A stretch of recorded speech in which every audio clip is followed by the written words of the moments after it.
Can you hear me now? Can you hear me now? Can you hear me now? Can you hear me now? Can you hear me now? Can you hear me now? Hello.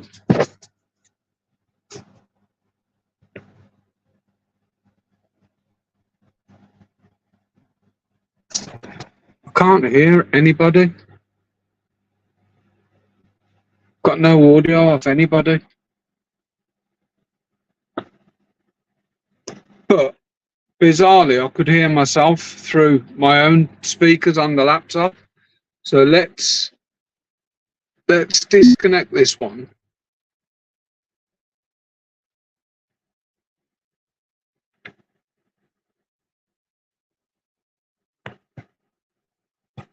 Can anyone hear me at all? Problem is, I can't see. I can't see any comments on the phone.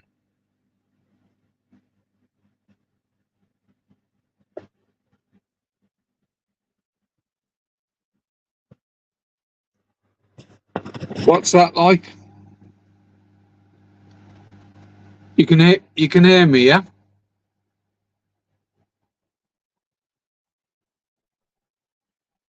Remix.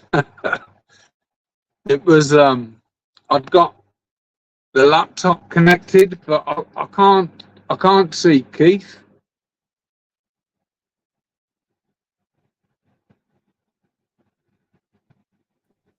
Ah, how's that?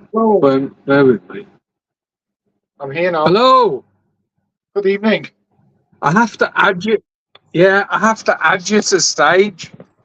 Yeah, it's very different compared to the YouTube live. I'm trying to work out a decent way to stand this phone up. Oh, bugger. Right, actually, that works better because I can see the comments underneath. You can. How do you do that? Is it? I literally just turn my phone vertical. I clicked on comments and then turn my phone vertical. Let's open auto levels. Yeah. There you go. It says I'm in the show. It doesn't show me the comments though. You've got to click on comments. I clicked on comments before I turned it. You know, on the right hand side. Yeah. I can add up the comments or the chat or. Yeah, comment. I've got comments, banners. So I've got two little pictures at the top, and then the comments underneath. All right. Just tells me I'm in the show. Everyone can see me and hear me. What? I don't know how to do the backstage thing you was on about. I could see you, but I couldn't do anything. It tells me I'm back. I don't know what's going on, you know. Here we go. I'm upside down.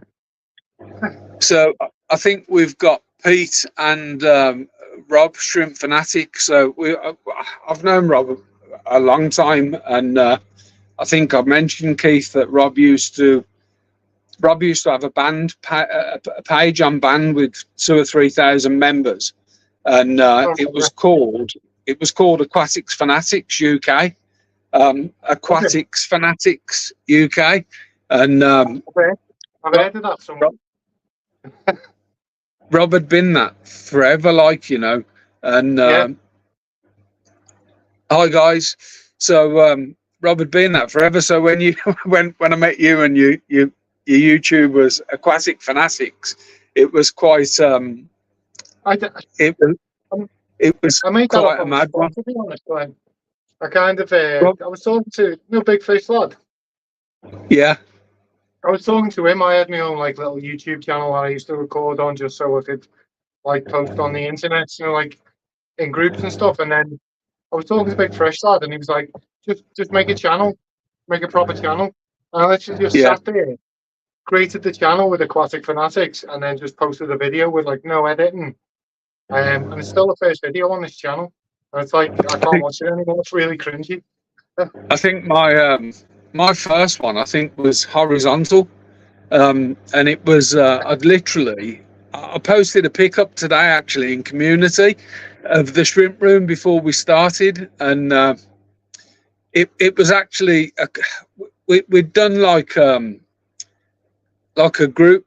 What was it? A live? I can't remember. It was like a group chat type thing, where there was me, Rob, and someone who I won't mention, and we were chatting, and we were talking about if you had a shop, what would you call it? And that's how GB Shrimp started, because that's what it was. And I registered the name, built a website, just messing around, and then I ended up registering a company and doing it all myself. Like, so, it was it was a mad one.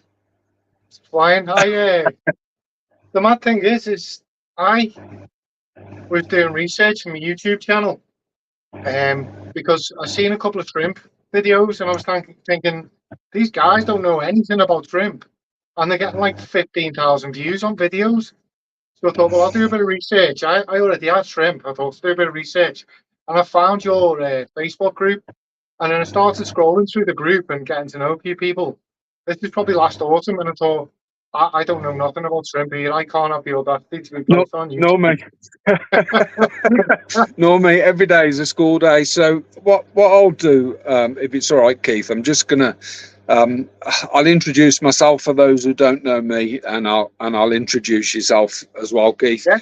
So Keith's based up in Birkenhead, and he's got a YouTube channel, a few more subs than me, and he's sort of trying to promote and push. Well, he's done loads of stuff. So he's done a bit of breeding, fish tanks and stuff. But at the moment, he's sort of going along with the Wolstad method of tanks, and obviously shrimp play a vital part in that.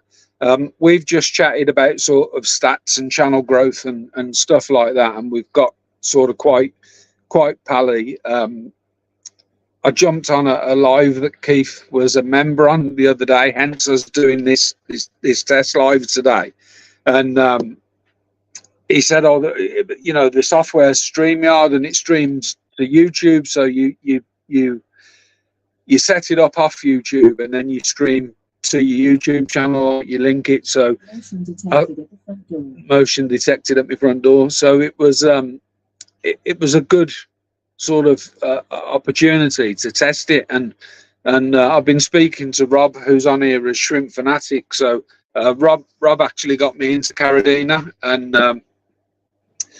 so that's how I know Keith. And obviously Keith's doing a load of stuff with plants and sort of easy beginner plants, and sort of promoting that out to the hobby, and the Wolstad method. But he comes up across well, I'll let Keith explain what he comes up across, but there's a lot of misinformation. There's a lot of misinformation on that, on YouTube and on the internet, to be honest. But he's fighting battles against people who've got big followings for methods that are crap, if I want to put it another way. For those of you that don't know me, I'm Glenn. I run GB Shrimp, and the YouTube channel literally started because I wanted to document the turning my garage into a shrimp room. I was working at the time, so trying to sort of get stuff done, and having disposable income wasn't really a problem. And then I came out of work, and I've been ill for the last sort of 18 months with spinal injuries. So I'm having to run the business as a proper business and cash flow and all that sort of stuff. But the YouTube channel I really enjoy. I never ever thought I'd be a YouTuber in a million years, and there's always new stuff to learn. There's new editing techniques as the channel grows, or I get more money, or we go back to work. I can invest in different things and bits of software to make my videos better and stuff like that. One of the hardest things I find is finding subjects and things to talk about. But when you actually sit and think about it, if you pretty much video your life, you'll find stuff, So I'll let Keith sort of tell you a bit about himself and plans that he's got, and then I'll go through the comments, and we'll answer some questions, or we'll have a chat or stuff like that. Hi, John. Hi, Shrimp. So I'll let Keith carry on. I won't interrupt. So basically, I started my channel about 2 years ago. I was talking to Big Fish Lad, and I was thinking, like, I'd like to have a go at it. Not so much. I don't want to be like a YouTuber or whatever. I just kind of want to get more involved in the hobby. Like, Glenn's obviously set his shop up, and like I was talking, I released a video ages ago saying, should I do it? I had a guy contact me locally who offered me a shop. He offered me a shop for 20 grand, and I went up there and I had a look at it, and I was like, right, so what do I get for 20 grand? And he was like, well, I'll sell all the stock off and I'll sell all the dry goods off, and then you can take it over. And I thought, well, without that, there is no business. I'm just buying probably about a grand's worth of clear till fish tanks, and I'm taking over the rent on the shop. That won't work because there was no parking around the shop or nothing. So I thought, well, these are the type of things I want to document. I want to get more involved in the hobby, and I want to get more in touch with people. And what you find when you're on YouTube is you get in touch with a lot of other YouTubers who've got a lot of other experiences. But when I first set the channel up, I was aiming at doing breeding, set all the tanks up. I'll probably start getting shinier and shinier because I heat the room and it's about 26 degrees in here. So as the live stream goes on, I'll probably start shining a bit. But I set the room up, start heating it, and I thought, well, I need to fill every tank in here with something. So I ended up with goldfish and stuff. And I was trying to do breeding, and no one's really watching the breeding videos. And then where did I go from there? I started getting into. I had shrimp in little small tanks, and I brought them out here, set up a because the breeding shrimp for profits thing was doing well, and I thought, well, I'll have a go at it, and kind of did it in hindsight because I said, well, I've already done the breeding. I've probably got 1,000 red cherry trim now. So, but then I released a video just called the Wallstad hack that everyone should be doing, which is just about floating plants in the tank, really, and it just exploded. Like, I got about 1,500 views the first night, and then when I got up in the morning, it was on like 3,000. And I thought, this is going.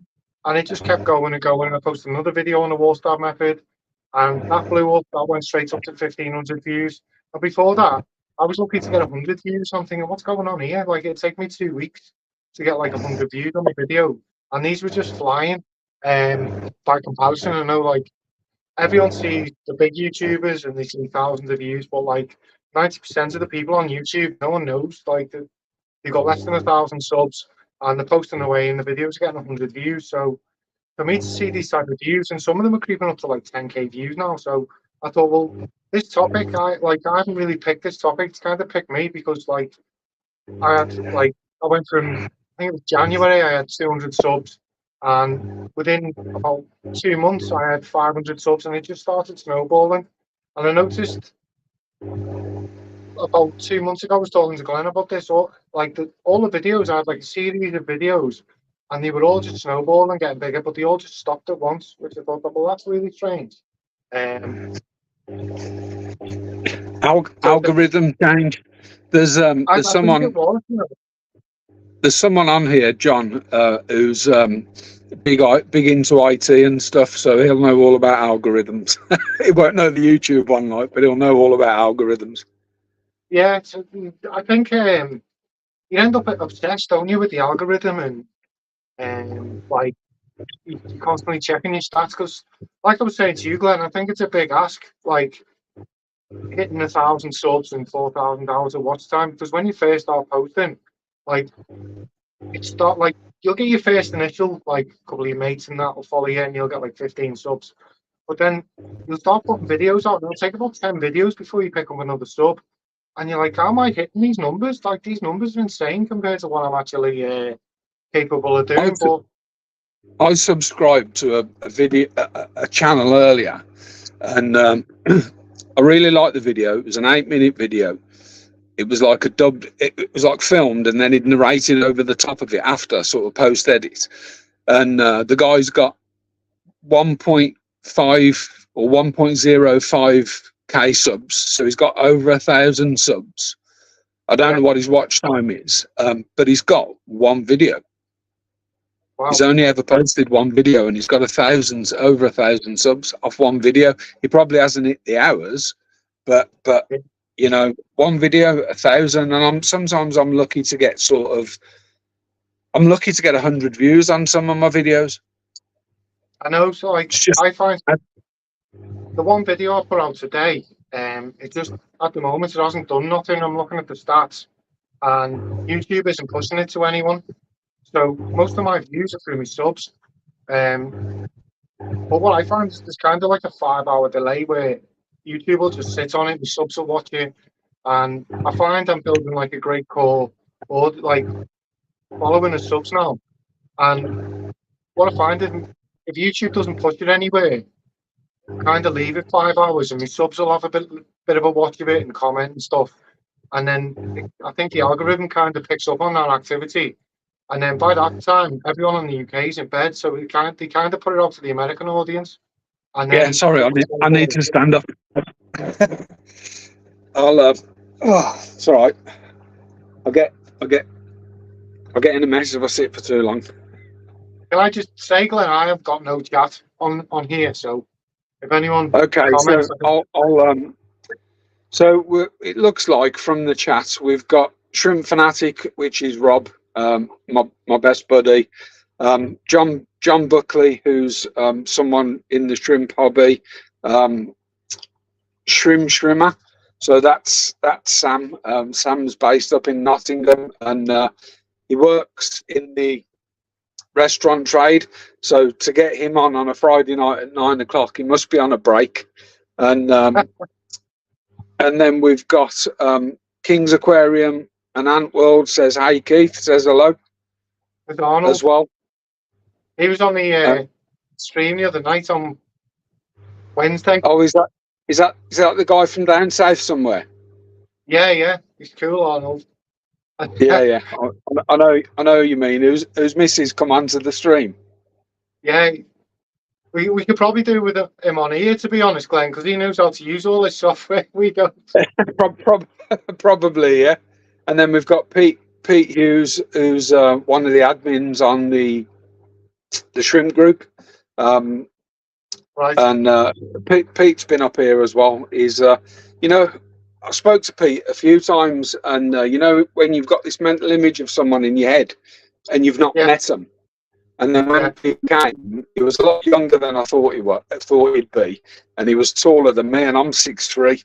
So it was just totally not what I expected. I didn't. But I think you build this mental image in your head of someone, and when you meet them, then totally not what you expect, unless you've seen them obviously on stuff like this. But yeah, so Pete sound. I've got some shrimp languishing in a breeder box, a hang-on breeder box for Pete when he can get his arse up here. So it's I've really struggled with a shrimp called Pure Redline.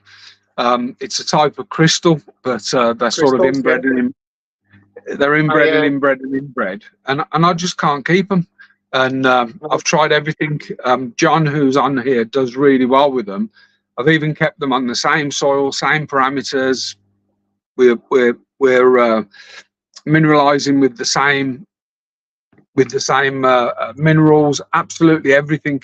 The only thing that's different is the water, but RO water it strips everything out. It's RO water, it's H2O. You know what I mean? It's like that, but yeah, it's just, I don't know. I've pure black line struggled with, pure red line struggled with, stuff that should be harder I've done really well with. It's just crazy. Have you got a carbon free filter on your RO system? I'm going to open my door, Glenn, because he's setting me. Because so the RO does, and I change them every 3 months. The RO does a sediment pre-filter, a sediment pre-filter, a carbon block. Then it goes into the membrane, and then it goes into at the moment I've got 2 deionizing chambers with DI resin, and they all get changed every 3 months. Yeah. So if there's any problem with your RO, it's probably before the RO rather than after. Yeah, my water's rubbish. but at the end of it, I'm getting, and I've always got this Rob Rob said to me, you should be getting 0. I've never got 0 out of any RO system I've used. I always get 1 or 2 TDS, always. So if anyone else can answer that, Pete, what do you get off your RO unit? You know, what's coming out the back end of it? Are you getting 0 TDS? Do you use an inline test or a handheld test? Handheld, and it gets Usually the handheld are better, aren't they? it gets, yeah, I think the electrodes on the inline ones just flare up after a bit. Have you calibrated it? Yeah, I'm trying loads to. of times. I was trying to I actually calibrated it recently, and I was trying to calibrate it with a pH test, with a pH calibration solution.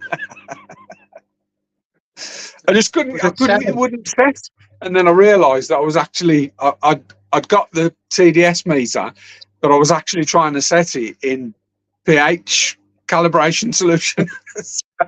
But Rob, oh, Pete's getting 0. Rob says, I know why Rob gets 0, because Rob puts his through about 37 resin chambers before it's his storage. But yeah, I've never got 0 ever. I used to work for a window cleaning company, and we had a 500-litre system in the back of the van with 2 pumps, and the pumps used to run straight from the eye. They used to run straight through the eye and then out the hoses to clean the windows. And I used to say to the guy who owned the company, do you realise how much money you're wasting putting pure tap water straight through the ionising resin? I was like, you need an RO system. Yeah. But he wouldn't have it. I was there for about 2-3 years, and he was just running tap water through the eye resin. Rob's just made a comment. I'm just going to grab something to check. 2 seconds. Let's have a look at the See, we're allowed to I've got a box full of spares. Can I? With it, 5 micron. So Rob suggested use a 10 micron preset 10 micron instead of a 5. That's interesting. So your pre-sediment's finer. I've used these probably over a year, and I'm in the process actually of I might document it, but I'm in the process of Rob reckons he's used these and he burns them out, but I've actually bought something today, and it's just a submersible pump that pumps. It had a good head height on it. I think it pumps 1,500 litres a minute or something, but I don't want to be carrying buckets. I'm fed up of carrying buckets, and with my back, it's not great. And my RO system's outside, and I've sort of been putting it off because I am going to get some plumbing into the garage at some point.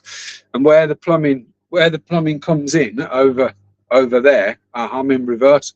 So where the plumbing will come in over there, it's a great opportunity to put a feed there for my RO, but I'm going to have to run then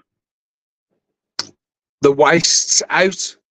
I can still store outside, but I'll need to run wastes outside and outside, and my feeds outside. But I'll never have to take it in if it freezes up in the winter or there's a problem, because the only thing that will freeze is the water and the pipes outside. It's got an auto shut-off system connected to it anyway. So that'll be. I've sort of put that off, but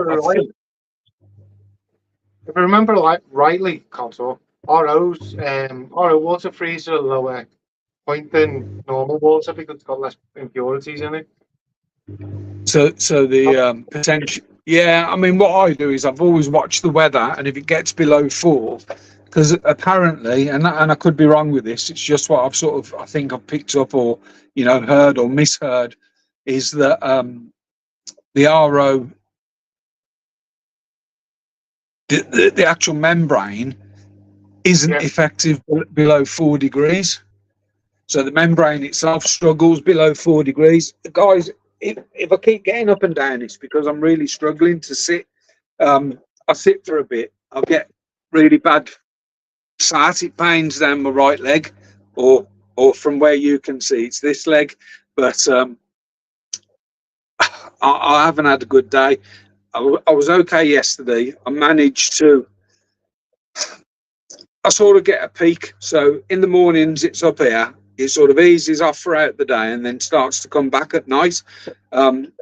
Yesterday, I felt good enough to drive, and my missus works a mile away. I drove to pick her up, but I'd got a friend here visiting, and I asked him if he'd sit in the car in case I was struggling. And if I was struggling, he could sort of, I'd pull over and take over. It's literally a mile. Drove there okay. Needed to get out the car. I probably shouldn't have drove, to be honest. Needed to get out the car when I got there and sort of walk around, but it was absolutely tipping it down with rain. And the thought of walking home a mile in the rain just done me head a bit. Like, I was out in the rain when you were driving. Yeah, thanks. So we've got Red Laser, Red Laser. Jeff, Red Laser. Is it Gordon? Jeff's pops up. So Jeff says hello. He says hello, Arnold. So I don't. These are all the boys who were these were running the live streaming on Wednesday. Yeah, Red Laser, King's Aquariums, Jeff Pelham. So yeah, just chatting about my ailments, guys. For those who've just joined, and we'll stop off that. So I did watch Jeff's video about the cockatoides, what he posted earlier, and I had a lovely double red male. I know Jeff's a triple red, and Rob said hello, chaps.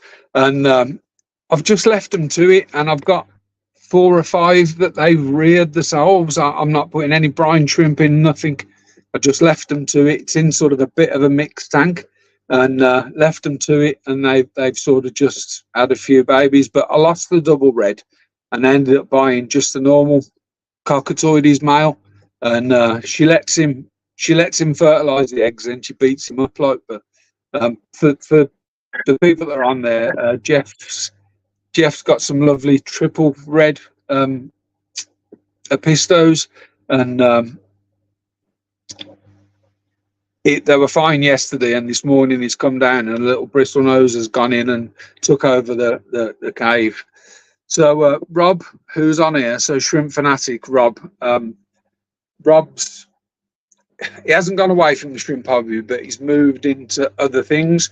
So, and if you want anything, if you want to breed anything, give it Rob. And I'm dead serious. We need to get him on a live one of the times on one of these. Whatever he buys, breeds like mad. And Rob, what were the He's over in Hull. Is Rob? What were the pistos that you had about 4 million of?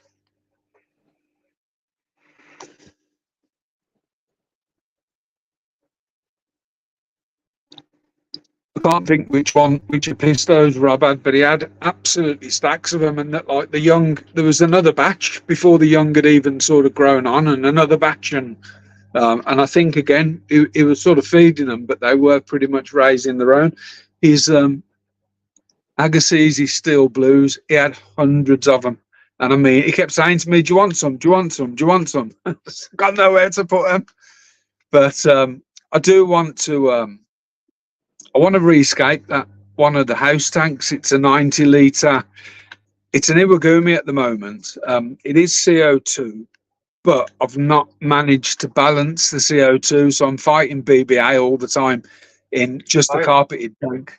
And I'm phosphate or RO water. RO water. Are you feeding the tank heavily? No. No.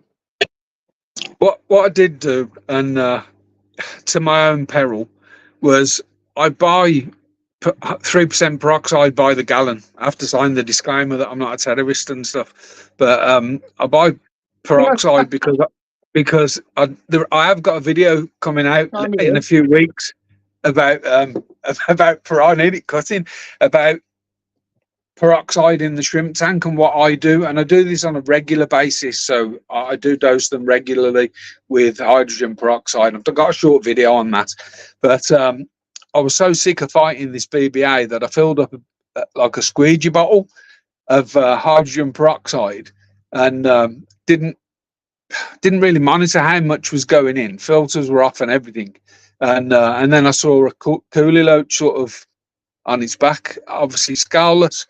So never thought nothing of it. The hydrogen peroxide's affected them. I've lost my coolies, and then I lost about 10 simulans, green neons. I went mad with the hydrogen peroxide, and I wiped out half the tank. I think I had about 20 simulans in there, 10 ember tetras, a load of mosquito fish, chili raz, and I think I ended up. I've got 3 simulans left and the pair of pistos. I might have another couple of fish in there, but that's pretty much it. And a Marno shrimp, and a Marno shrimp are bulletproof.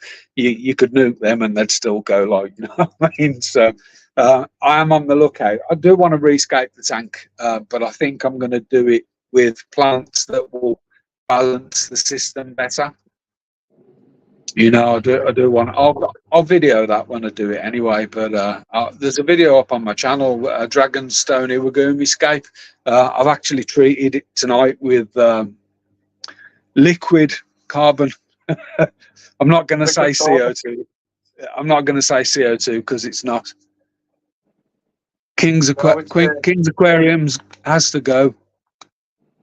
Jeff said, "Let's all." Vern's turned up. Hi, Vern.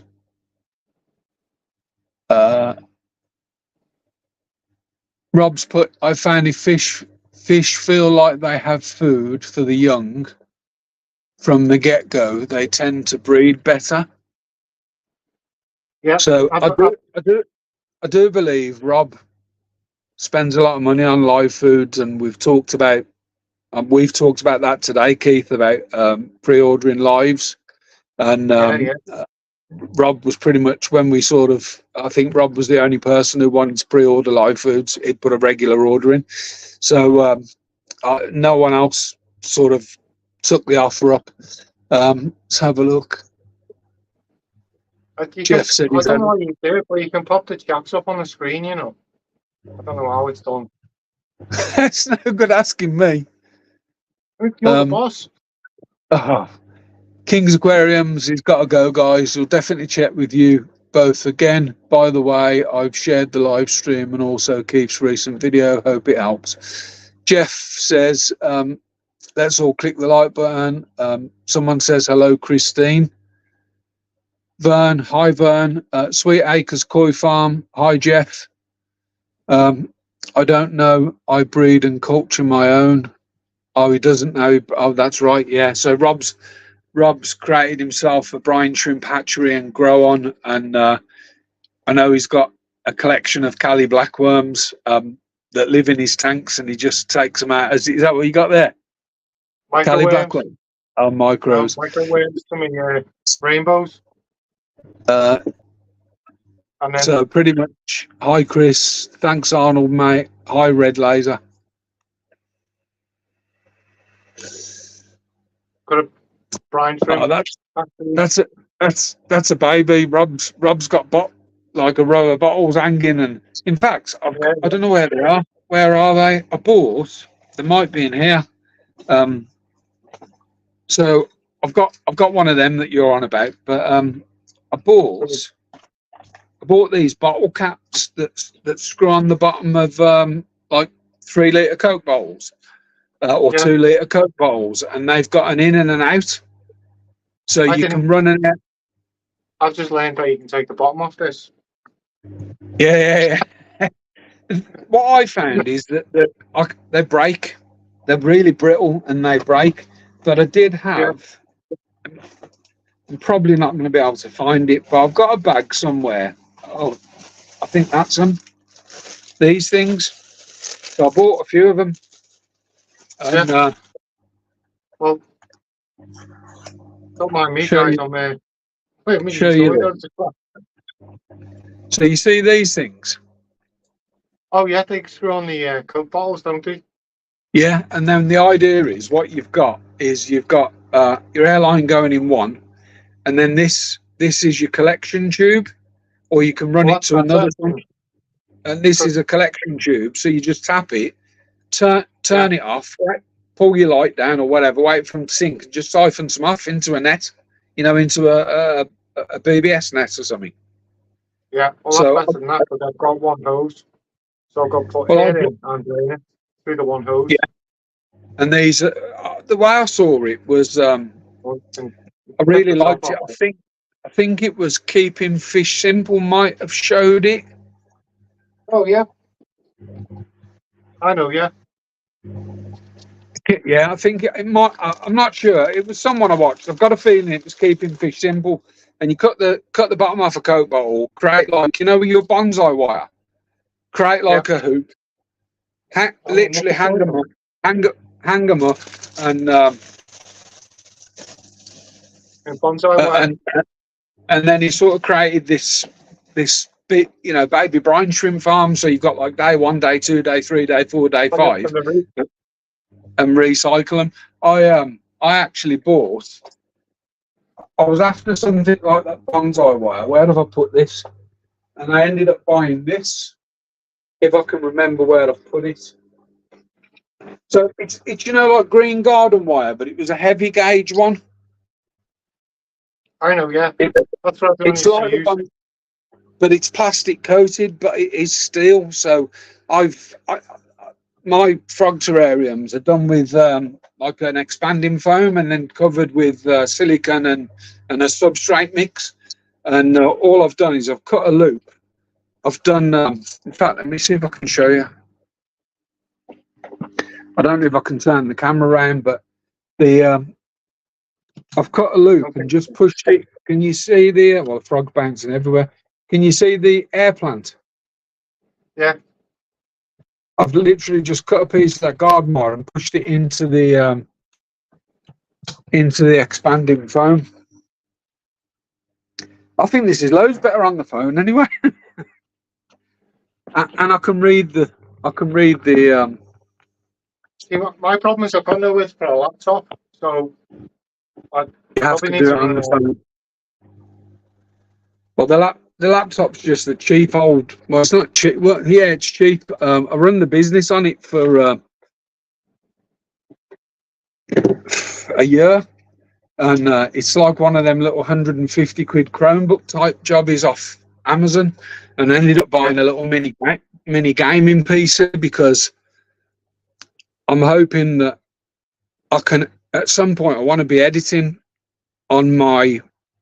At the moment, I'm editing everything on my phone using Filmora, and I want to be doing it on my laptop because I think I can work out if you do it depending on the software, you can have multiple cameras all start at the same time, and you literally sort of stack them up, and you can flick from one to the other, so you get different shots of the same thing, and you can choose Oh, yeah. what to show through that as well. So let's have a look at a couple of 2-foot chopsticks. Sorry to be tardy to the party. Rob made his from bottles, so he's done exactly the same thing. They're hung off the wall. I clean and fill one every 2 days, which of 3 batches gives me live feed 7 days a week. And then Jeff says it's how he streams on his phone. It was loads better on the phone than the laptop, but on the gaming PC, it'd probably stream better. But I've got to drag everything from, and I've got to buy a camera for that. Whereas the little laptop's got a camera built in, which is what I tried to use, but it was absolutely pants. I'll watch some YouTube videos on how to use StreamYard. Yeah. So, I was looking at upgrading everything, and I was looking at cameras for YouTubers. And when I looked at the cameras, were like over £1,000, and I thought, well, I'm not spending over £1,000 on a camera yet. Not until YouTube starts paying me to spend £1,000 on a camera.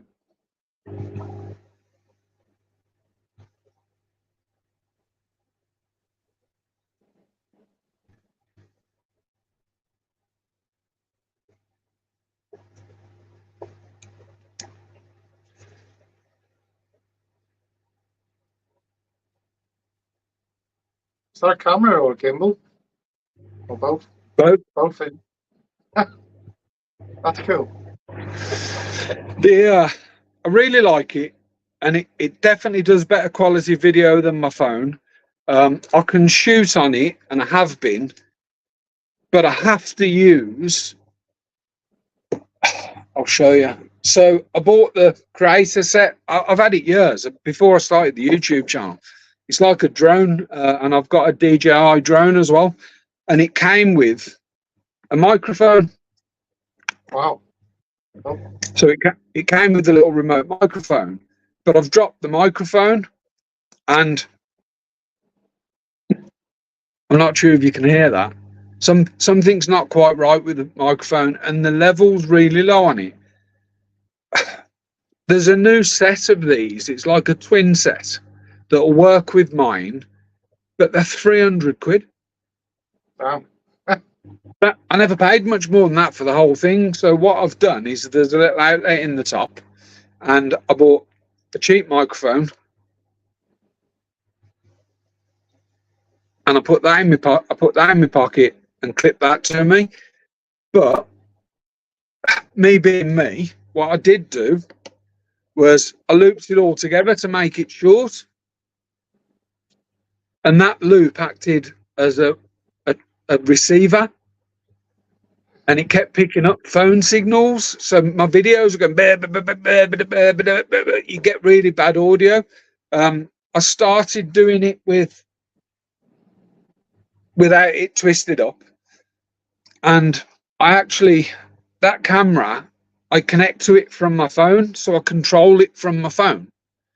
But I was having to put my phone right down the other end of the shrimp room to film up this end of the shrimp room, because even at that, it's still connecting it.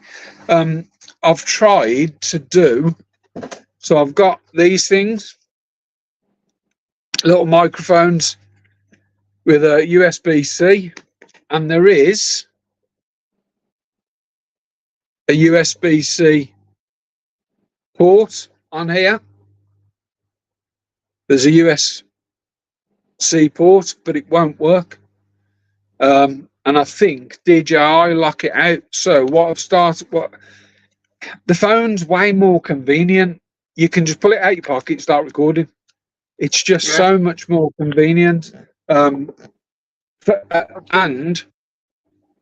the screen on that's tiny, and if I've got to have my phone down the other end of the room, I can't zoom and stuff, because you literally grab the phone and you zoom as you'd normally sort of zoom into a picture. So what I do a lot of is I've also got, it's on the tripod at the moment, but I've also got the DJI gimbal as well, and you can connect the phone to that and operate the controls on this, operate the phone. But anyone who's ever watched my videos, you notice when I'm trying to use this, because it's like a pilot stick, so it's in reverse, and it blows my head. So down is up and up is down, if that makes sense. So I've got bits of kit. I have got bits of kit. But I revert back to the phone. Although I know, I can't remember if it was Rob, proper dodgy gadgets. I don't know if it was Rob. Let's read some of these. But at one point, somebody said the quality of the quality of your videos has improved, and it was when I started using the DJI Pocket camera, the little gimbal camera. Yeah. So that does shoot. That shoots in 2700, which is high def, I think. I don't think it's 4K, but it's just under 4K. So it's high def, not ultra high def, I think. See, the problem I find, Glenn, is the higher the definition you film in, the more wrinkles you've got. So when I zoom, when I go on my phone, I look a lot younger than when I use higher definition. I've already accepted that I'm old. It's one of them. I'm just going to go through a few of these comments, guys. Jeff says he streams on his phone. His laptop cam is rubbish. Rob says, if you're serious and truly enjoy the YouTube platform, I think a laptop and decent camera is a good investment. It is if you've got the money, and I think we all seem to be putting out a lot of content, giving up a lot of our time to try and hit these monumental targets with YouTube to even get a penny out of them, you know. But they're still advertised on our videos, but we use their platform. So Vern says, guys, question to you: when photographing shrimp, do you use your phone, or is there a better method? So Rob says, so Vern uses his phone with a macro lens. I've never managed to get a macro lens to work on my phone.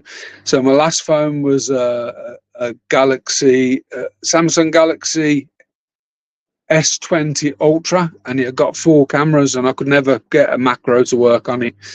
This one's a S23, but a normal one, small, and it's got 3 cameras.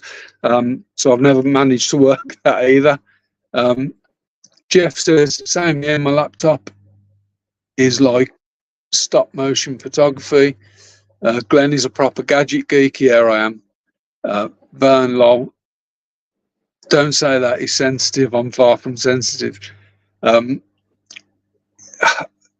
If people used to swear at me at work and like proper be having raging and having a go, I'd always turn around and say to them, excuse me, I don't come to work to be spoken to like that. If I want to be spoken to like that, I'll stay at home.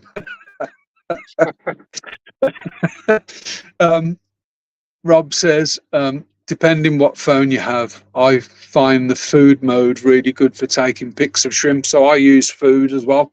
You know, in your camera settings, you got normal photo or food, and food sort of, I think food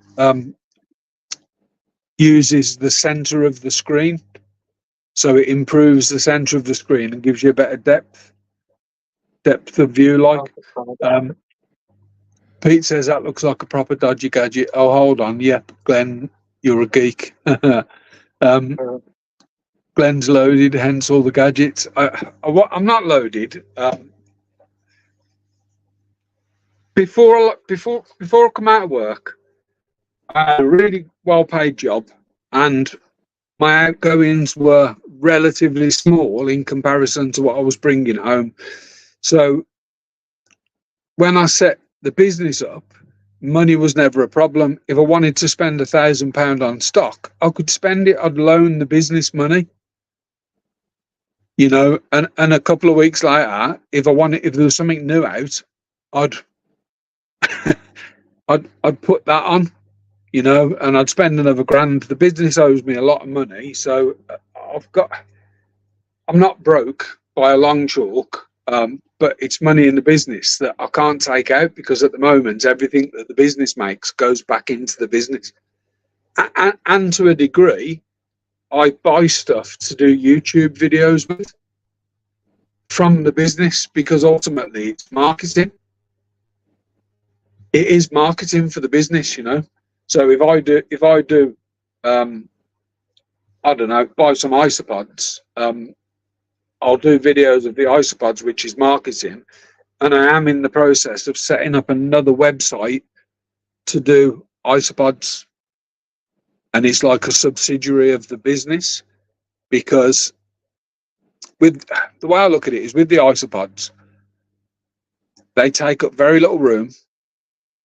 They breed. Some of them are quite high value, some of them not so. But anything they breed is pure profit, really. There's no upkeep on them. the room's heated anyway. I'm using 2-3 shelves at the most on a standard rack. You know, it's I can imagine stuff like that being popular on YouTube as well.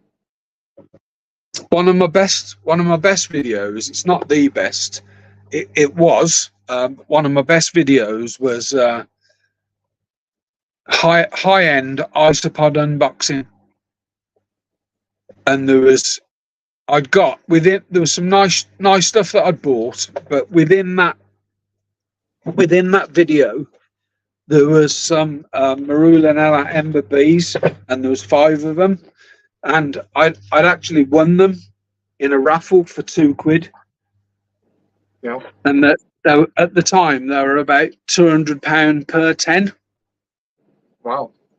And they've bred for me. I lost 4 of the 5 adults, but I ended up with 1 still alive and a load of babies. So I managed to say I've moved them. I managed to save 16 babies. So I'm struggling, guys. Managed to save 16 babies. I put the last remaining adult in, and a few days later I noticed teeny babies. So I've not only done the 16 babies, the last remaining adult, I've actually got a clutch from her as well. Okay. Yeah. So I reckon this. I mean, the price has come down a little bit on them, but you're still looking 15-20 quid an isopod, and it's profit. Yeah. And if it does well, hopefully it will bolster my passion with the shrimp, and it might mean that financially, you know, like how you were with the wall sled method, and how you had to sort of move towards that with your YouTube channel. Yeah. Well, I might end up pushing towards that because it's profitable. You know, the shrimp business is slow, and I think it's difficult because a lot of my competitors are actually selling stuff cheaper than I can buy it from the same supplier. We were talking about it earlier, Keith. Yeah. So how do you compete with that unless someone knows you and knows your customer service? You know, I've got a thing on my website that says due to injury, stuff will be collected from me the following day. So if you order it today up till 10 o'clock, it will be collected tomorrow. If you order it at 10 in the morning tomorrow, it will be collected the following day, because I have to book the collections.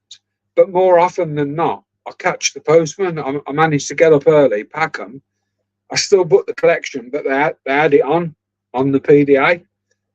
So one of the only things I can do is you get your order as quick as possible.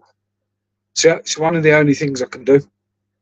You know, to be fair, yeah, your customer service is spot on, like, so. 2 seconds. Okay. Pass it here. I'm on a live stream. You're teasing it. What are you doing? Teasing it. All my lights have just gone off. All mine have gone off slowly, and I haven't noticed. Cheers. Thank you. So, behind in your tanks. Yeah, I got them. The Higer 24/7 lights. They're like cheapo versions of the flugel plants, aren't they? I've got a Higer up here. It's I'm not going to say anything. There's a couple of people on here already know, but I've got a Higer on here. But keep your eyes and ears peeled about Higer, and we'll just watch the channel because there's some things coming. That's all I'm going to say. But I used I've got a Higer light on a tank that I'm cycling at the moment. So I'm cycling a tank with John. If John's still on, John knows this stuff. So DSP, dead shrimp powder.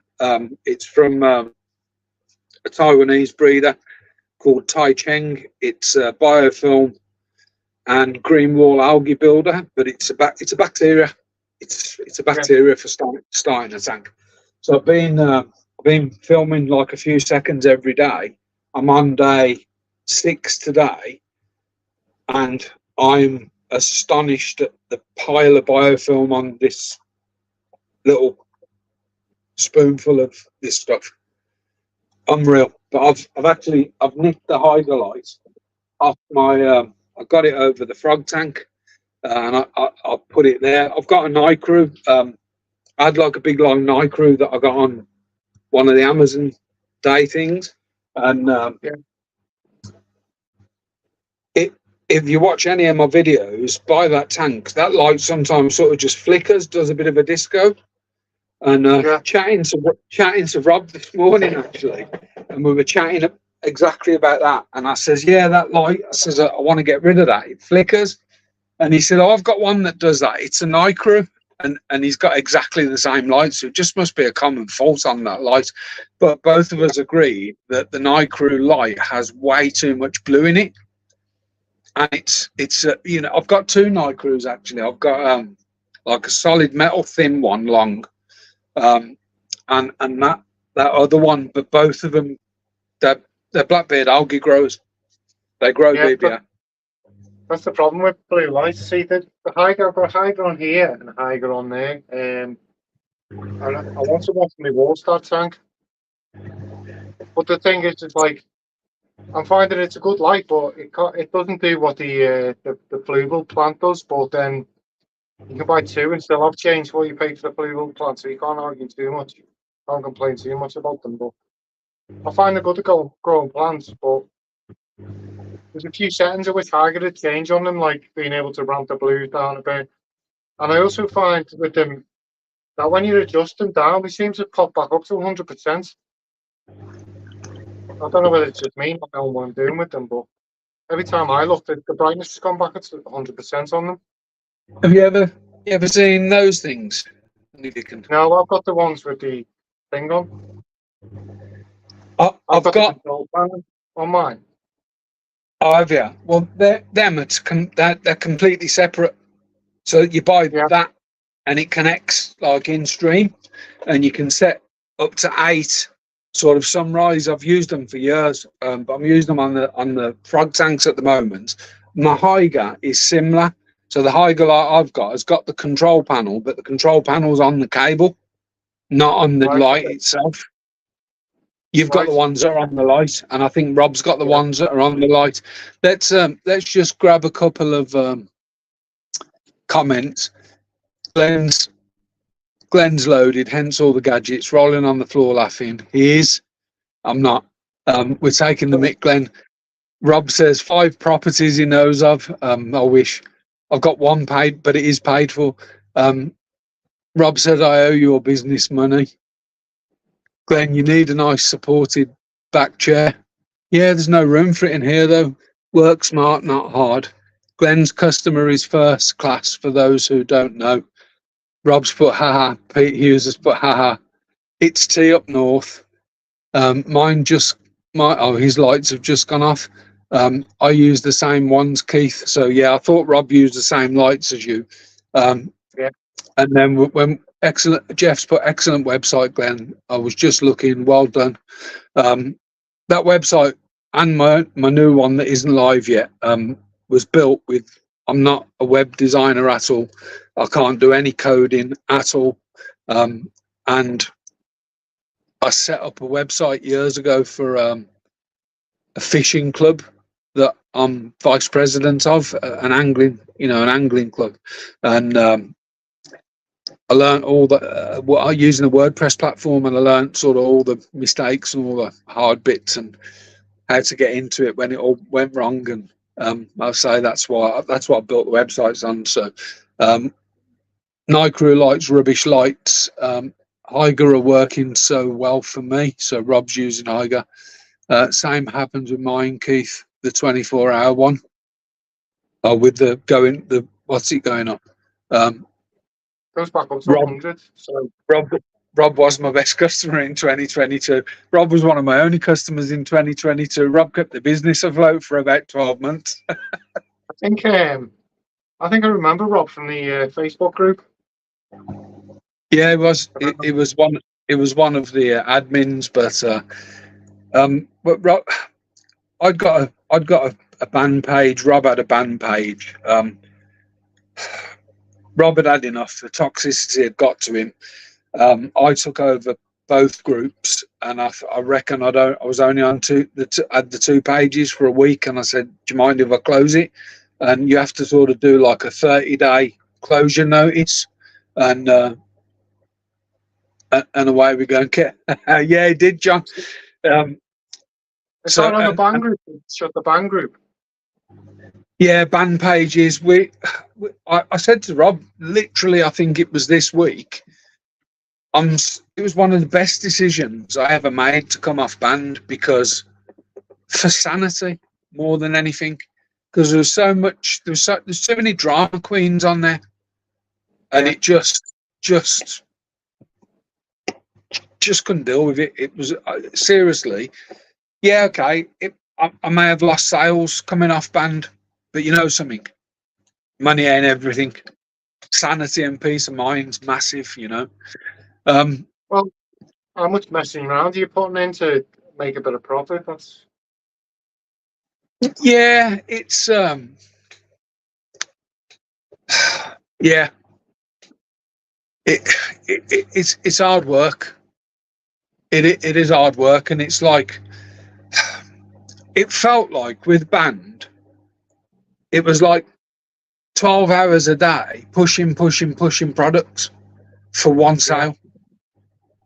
You know, and that sale might be a tenner, and you might be on 25% margins on that product. So you've grafted all day for £2.5 profit. That's not yours, it's the business's. Yeah, you might as well get a minimum wage job if you're doing that. Let's have a look at some more of it.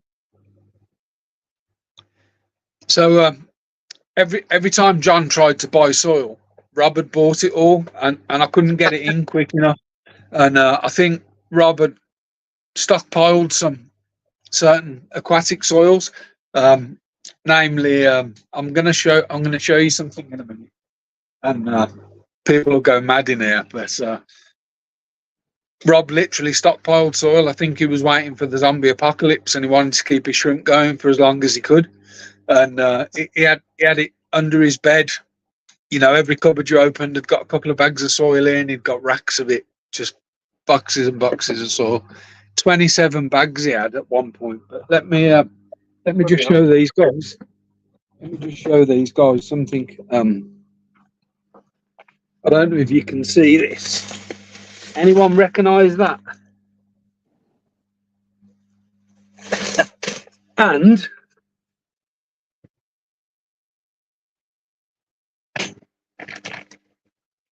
that.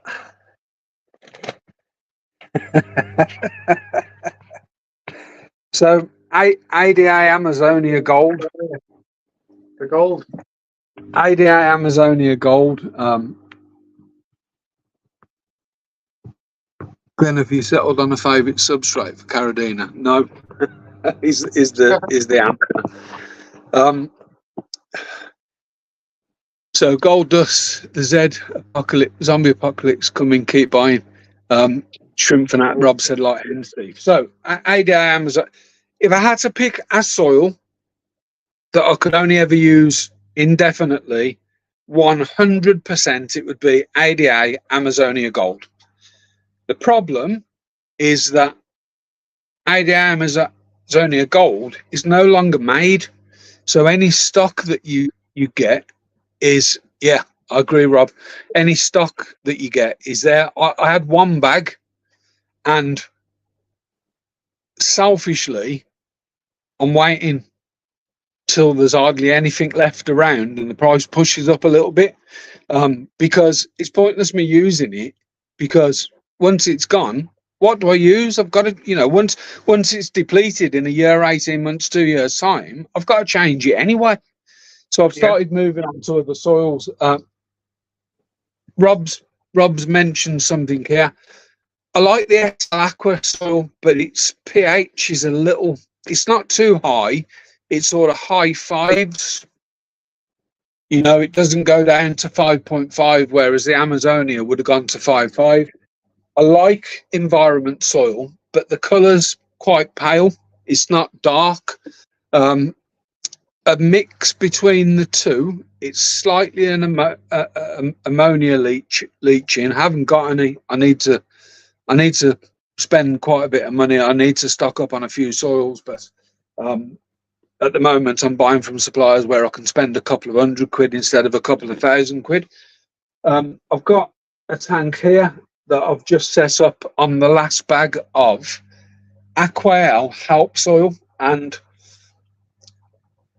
me and Rob both agree that neither of us have lost one shrimp on it ever. I've just moved shrimp off it, and it hadn't depleted. The only reason I reset the tank is because the tank had a seep on it, and I need to reseal it. I've took it off. You'll see it in my videos. Help soil, and I moved the shrimp onto another load of help soil. So it's Aquatic Help Soil. I need to get some in. I've never sold a bag of it. Well, that's not true. Rob's used some. Rob's bought it off me, and I've used the rest. I only bought 3 bags. Rob had one or two. Might have had 6 actually. I think Rob had 4, Rob had 3, and I had 3. I've never, other than me and Rob, I've never sold it to anybody, and it's really good. I rate it. I really rate it. My local food shop keeps banging on about Oliver Knot soil to me. But, what soil? Oliver Knot soil. Not heard it. No, Oliver Knot promotes it. I can't remember the actual brand of the soil, but I've got it in my high-tech tank in the living room. Peach just says that with this SL Aqua soil, so it's called, they do 2 colours, but I only stock the black. So SL Aqua, more nature black soil. It's a very small grain, but it's really black. It gives a pH of about 5.8, 5.9. It buffers. My galaxies I really struggled with in the house before we moved them into here. They were on Akadama. Yeah. So you'll know that from your bonsai days. So they were on Akadama. Double red line. Down here running on Akadama. Double red line, and I had nothing but problems with that tank. Other people raved about it for shrimp tanks. I had nothing but problems with it, and I didn't like the look of it. It's the clay colour, not a nice black. I moved them onto SL Aqua, and they've blossomed on it. And Pete's just bought a pile of SL Aqua off me, and he's getting really good results on it. But it's a slightly higher pH. What Akadama were you using, Glenn? Were you using the double red line? The good stuff. Yeah. That's Ibaraki. Yeah. The bag with the double red line, the black bag, isn't it? So. Yeah. Hi, Adam7 Fish Tanks says, hey guys. Pete's doing well with SL Aqua, Glassgarten environment soil. So I've actually just took delivery of a box yesterday of Glassgarten environment. The only thing, it's pale soil. The only thing I've found with it is you get a lot of fuzz algae with it. I've got a small tank cycling. You'll see in a video that will come out over the next few weeks. So the tank cycled, but I haven't put anything in it. And I've got fuzz algae all over the bottom of it. So I've actually blacked the tank out for a week. Yeah. I've used like black plastic boards to black the tank out just to kill it off. But I found I get fuzz algae quite a bit. And unless you've got shrimp that will massively eat that, you're fighting it, you know. Get your homework in there, Glenn. Yeah, probably. That's probably what I need to do. Just fill it with homework. Was that bag big? Was that bag big enough? I'm using it as a pillow. It was a good bag, wasn't it? That was one tank. One tank. How big was it? It looked like a pillow when it come. I opened the box and it was just a big pillow of homework in it. Came out one tank. That did. My Mono and Red. I'm not sure why my AC hasn't come on, because it feels really warm and humid in here. I have that problem, and then I realised I haven't got AC. Mine should automatically come on, to be honest. If it gets so it's my AC unit heats and cools, but Does it? I've got Oh, is I've it got one of them them? set. I've Is got it them one of set them on. ones that purifies the air as well? With the HEPA filter, is it? It isn't. But No. what I've got is I've got an AC unit that is Wi-Fi controlled, but I've never managed to get it to do what I want it to through routines. So what I've ended up doing is getting some smart plugs, and in the summer I put it to cool. I've got a sensor on the wall, a humidity and temperature sensor that's Wi-Fi controlled. So I use that to create a rule to switch that on in the summer if it goes below 21. In the winter, if it goes below 21, and I switch it to heat. And then in the summer, I switch it to cool. So I sort of Yeah. reverse it. But what I do use in the spring, I've got a massive a big dehumidifier, sort of torso size. Um, and that kicks out a little bit of heat. So I'm using that. I'm using that as a heater in the spring, Yeah. and then in the summer it'll just it won't matter. It'll never come on, like, you know. What do you find with So the evaporation when you run a dehumidifier? Do you find it picks up more water? not really. All my tanks are No. covered. I've Yeah. got All, I've got condensation trays on all of them all mine are covered in duckweed. to stop the. Well, that'll evaporate from the duckweed. Yeah. Did you get any duckweed in your pillar? I don't know. I didn't look. I don't think there's any duckweed in that tank. No, I had all that Java fern in here, didn't I? That I got given. Like, give me a carrier bag full of the stuff, and when I got it home, I looked, and all the leaves are black. Like, every single leaf was just black, and it wasn't blackbeard algae, so I don't know what it was. 'Cause I was expecting to see like the brush hairs on it, but there was none of that. It was just like smooth, like a black paste over all the leaves. So I put it in this tank for a bit, and let the cherry shrimp and the snails. They kind of picked away at it and removed a lot of it. But when I took that out, I had duckweed in the roots, and then when I moved it over to my pond, like that's how I've got duckweed in the pond because of it. I need to fish all that out now. Let's do a couple of these comments. Algae is shrimp friendly.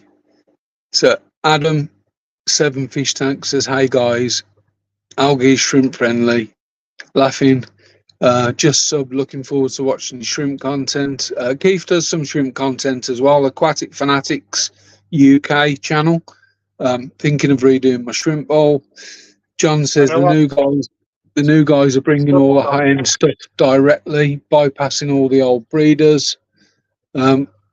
Was always going to happen. Guys, great session. Got to go. Bye, Vern. Yeah, good to get some new blood into the hobby. Take care, Vern. I made it to my destination. Great conversation. Thanks, guys. DSP is the best. Nothing comes close. Hate duckweed with a passion. My duckweed originates from your shrimp tanks, Rob. One piece got through when I was stealing your shrimp. The only problem is if you overdose, you can easily turn it into a green swamp. Yeah, I've this tank that I'm cycling. I'll show it you actually. I want somebody to verify something for me. John, the DSP that you're buying, is it that?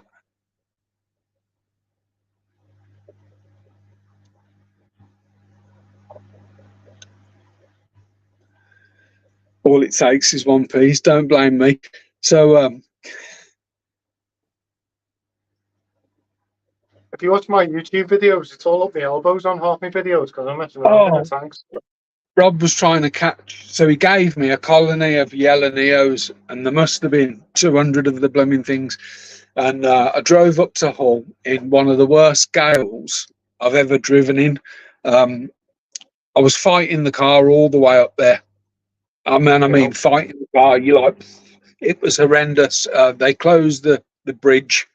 I didn't have to go over the bridge. Went up to Rob's. First time I met him, and he's covered in duckweed.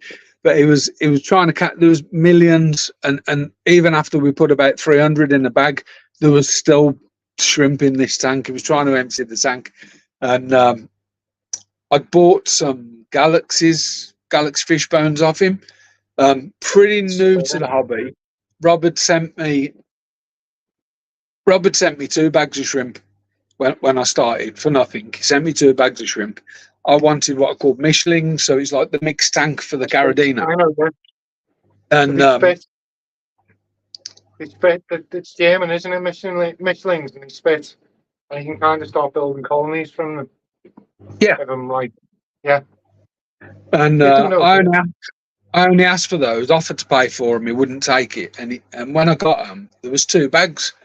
I'd got one. Is that Carradina. The best way to start with Carradinas then, by Michelins?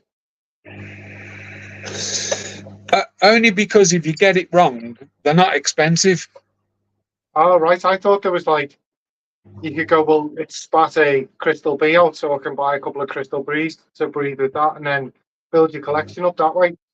Not really, because you never know what the genetics of those are in the first place. But the Michelins. Most shrimp keepers have what's referred to as a mixed tank or a cull tank, but it's not a cull. We don't kill them. We just, stuff that doesn't meet the grade goes in those tanks, and it's a nice tank to watch because you see some real genetics in action. And yeah, Rob says that's correct. So you see some genetics in action, but the problem is you never know where those genetics have been. So you're trying to breed a line, and you might get a batch that's sort of, well, what the bloody hell are these? So they're not, you haven't sort of kept a line going, if that makes sense, or altered a line. You've just created something from something, mongrels, really, I suppose, is the word for it. But he sent me 10 Galaxy fish bones, mutts, yeah. 10 Galaxy fish bones, and I loved them, but I've got nowhere to put them, so they ended up in the mixed tank. Now, with fish bones, as they grow, every time they shed, they get they improve. So at one point, there was stuff in there that was absolutely fantastic, that shouldn't have been in a mixed tank, but it was never going to come out because it was in a mixed tank. You never know what it's been with, or if it's pregnant, and if you put it somewhere, you probably could take it out if it was a male or something. But I wanted some more, so I went up to Rob's, and he says, I bought some off him, 20, I think, and he says just I'll let you catch them. So I was catching away, and I was looking, and if I saw something nice, I'd put it in the bag. And Rob went out the room for a piss, and he come back, and I got 20 in the bag. I never knew anything about shrimp genetics. I knew what looked nice, and I've got home, and I sent him a picture, and he says, "You've nicked me boa." It was a blue boa, big Bertha, and 300. So I got the nickname for a bit of Swiper. He reckons that I swiped it while he went for the piss, like. So Tiger Genetics always come through on Carradina. £300 worth of shrimp, and he puts them in a mixed tank. Got nowhere else to put them. He gave me £300 worth of shrimp. Yeah, I want to start playing more with me. Got me reds in here, and then I've got my blues in there, and then I've got a couple of yellows down here, but I've never had fried shrimpling off the yellows. But we were talking on Wednesday, and I was thinking if I can get them outside in the garden, I've got so much more room. I can play outside with them, because I kind of want these tanks for fish, rainbows. Rob might answer this better than me, but I've definitely heard of people keeping shrimp outside at Neos in ponds that froze over. Yeah. Well, where Rob I says live, get into yeah. Caradina. No. Fair enough going on. Don't say I'm to run Caradina terms.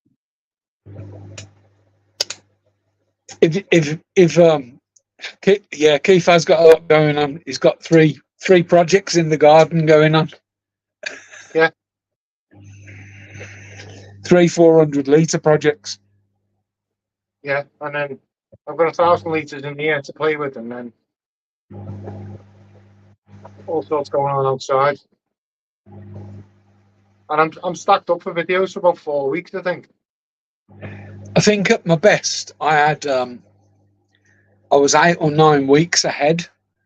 I'm about 3 weeks ahead now, but I've started to put little short midweek videos out. Just sort of 4 or 5 minute videos midweek. Yeah.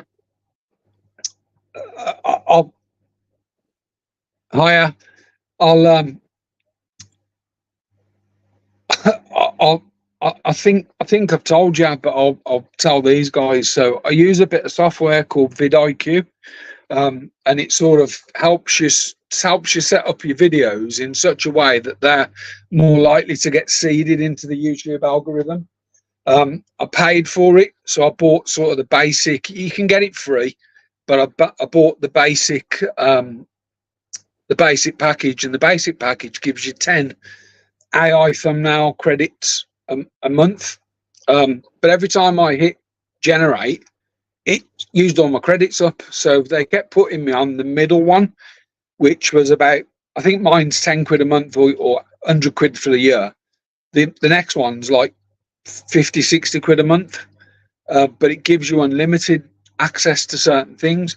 And they kept, I videoed it, uploaded it to YouTube as unlisted, shared it with them. I was recording it happen, and it happened for about 3 months. But the first month they said, "Oh, we'll give you the top range one for the week."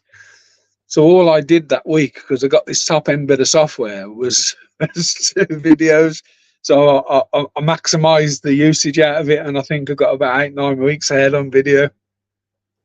Yeah. So they every time fixed I it use actually. This month's the first time that they fixed it. So 10 should be enough for me, 2 a week. Yeah. I shouldn't need more than that, 2 a week. If I put two normal videos, forget shorts. If I put 2 normal videos out a week, I'm still only using 8 a month. And if it's a 5-week month, I'm using 10. So I shouldn't use all of those credits. And you can edit what the AI one creates you. So people will notice my thumbnails have changed. It's because I use this bit of software. I manually did one the other day.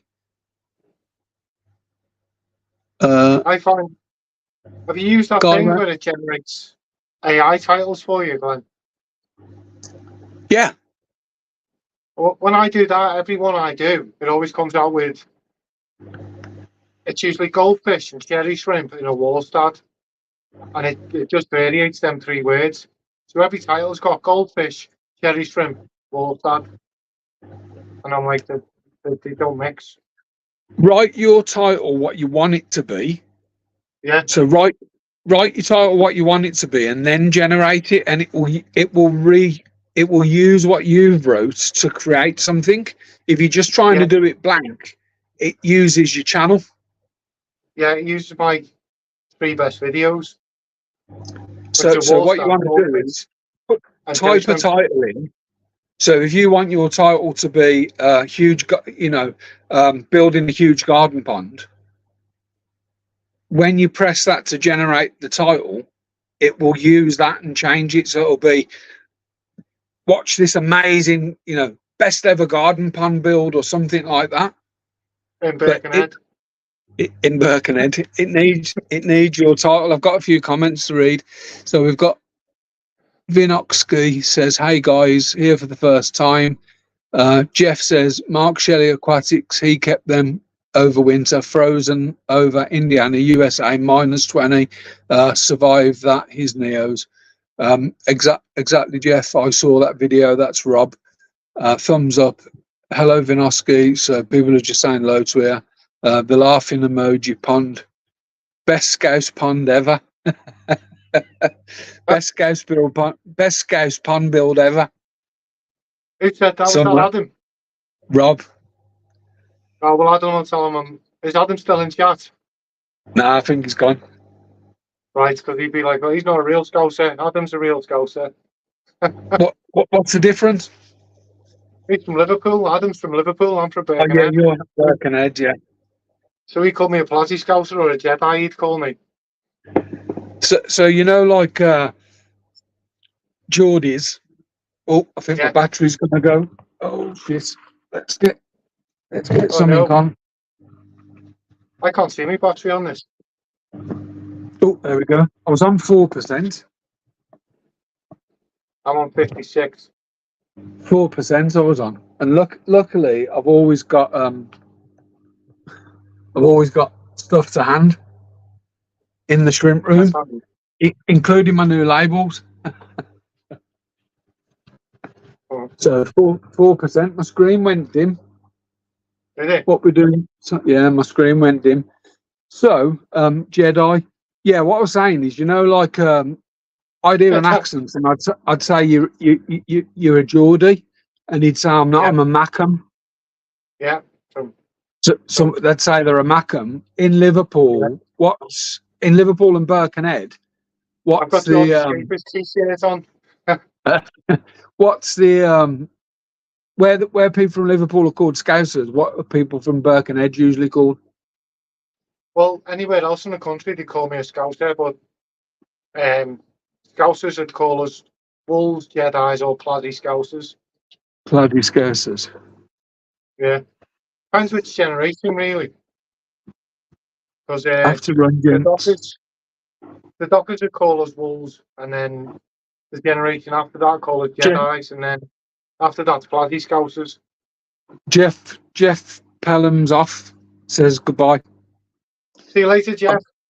I think I'm gonna end there myself, but I've really enjoyed that, and we did say before, didn't we, Keith? It was a test.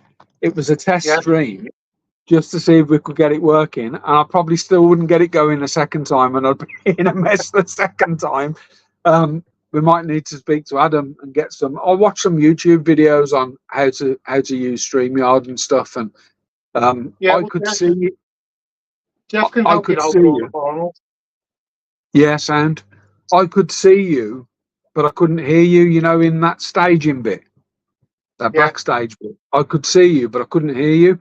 And the only option I had was to go live. I had my phone on silence, and for some reason, when you go into StreamYard, if you turn your volume up, it doesn't turn the video volume up. It turns another volume up. So it won't turn the sound up on this. It'll turn, I think it's the mic, like the headphones or something stupid on. I think it automatically turns like the headphones up, but not. See you later, Rob. So Rob's off as well. So what I was going to say was we managed to do an hour and a half of a 10-minute test stream. And we did say that it'll probably just go places, and we didn't have a script, we didn't have a subject, we were just testing stuff out, and I knew we'd get a good bit of chat going as well. I mean, I can see it on my phone, which is nice. It's just the way I had to do it, but this will obviously get posted. What I think I'll do, now that we know we can get this going and working, is we'll come up with some sort of agendas, I think, for in the future to do. We'll go through some agendas on some particular topics, and get some sort of guest speakers in, because I did ask Rob if he'd be interested in coming on alive. I mean, Rob's the shrimp master. I said, well, he's the everything master. What if you give him something, it breeds, you know? So Rob is the bit of a shrimp master, and if there's anyone if there's anyone that I'd go to for questions on shrimp keeping, it'd be Rob, and more than myself. You know, Rob taught me everything I know, and it's probably a quarter of what Rob knows. So, and potentially other people. You know, we can get something going, and we know we can do it. So, with all that being said, thank you massively, Keith, for helping me do this and coming on this live, and massive shout and thank you to everybody for sort of coming on the live as well. I was going to say, you know, I love a bit of attention. I thought that sound stupid. You know, I love getting on YouTube and having a chat. So yeah, it's a pity. I need to look at what the CAP. I need to look at what the other with StreamYard. There's a free version and a paid version, and with the paid version, if I invite you, it streams to both our channels. But surely there's another way to do that through maybe another bit of software.